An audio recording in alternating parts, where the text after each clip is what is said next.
Hello, this is part 3 of 4 video series about OnePlus 3T versus Google Pixel XL. In this part we will review about software, performance, audio of OnePlus 3T and Google Pixel XL. Let's start the review. Software. You'd expect nothing else from a Google phone than vanilla Android, but the Pixel XL actually comes with a customized Google Now launcher. The Pixels are the only phones at this point to support the Google Assistant.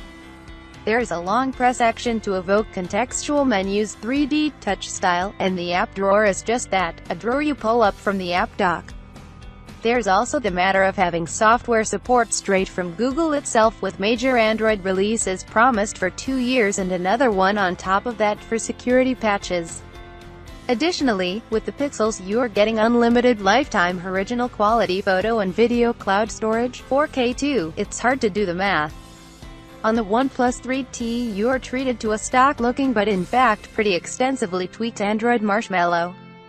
The custom ROM goes by Oxygen OS, now in its 3.5.3 version, and offers gestures, a shelf feature to keep the most used apps, contacts and widgets a swipe away, and a deep clear option for keeping pesky background services from eating at your resources.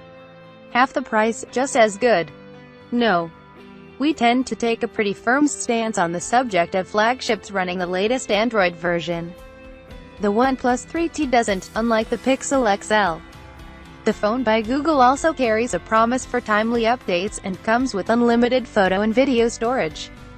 That said, the myriad of added features and the community behind the Oxygen OS do offset some of those Pixel advantages, to some users at least. Performance. Both the Pixel XL and the OnePlus 3T are powered by the Snapdragon 821 chipset, only the 3T has the version with the higher clocked CPU 2.35 GHz versus the Pixel XL's 2.15 GHz. It also enters this comparison with the upper hand that a lower res display gives fewer pixels to render. And surprisingly, the higher clock rate gives the OnePlus 3T a significant advantage in CPU benchmarks. In single-core Geekbench in particular, the difference is substantial. The gap between the two is smaller in multi-core, but it is still there. Same GPU, different display resolution. That's a recipe for similar frame rates in off-screen tests and GFX bench, and vastly different results in the on-screen tests. Indeed, that's the case. The OnePlus 3T even manages to edge ahead of the Pixel XL by the odd frame in the off-screen tests. In the on-screen tests rendered at the device's respective resolutions, there's really no contest. The 3T's frame rates are virtually double the Pixel's. In compound benchmarks, the Pixel XL can't match the OnePlus scores either. Interestingly enough, both in Basemark OS 2.2.0 and Antutu 2.6, the 3T's numbers are 17% higher.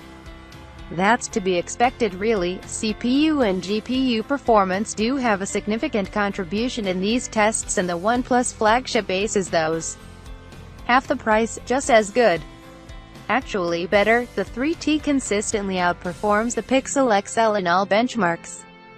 The lower resolution gives it a marked advantage in graphics benchmarks too. Loudspeaker and audio quality. OnePlus 1 and 2 used to score excellent marks in our loudspeaker test, but not the 3 and 3T.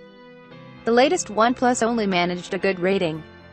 The Google Pixel XL, on the other hand, aced this test and earned our highest rating, excellent like the OnePluses of old. As for audio output quality through the 3.5mm jack, both phones are excellent performers when plugged to an external amp, clean and loud. Then again, neither one impresses when it needs to drive a pair of headphones. Volume levels drops, distortion creeps in, and stereo crosstalk gets a hike. Half the price, just as good. Not really. The OnePlus 3T's loudspeaker is quieter. And while the Pixel XL is no benchmark for headphone audio quality, it's still a tiny bit better than the 3T.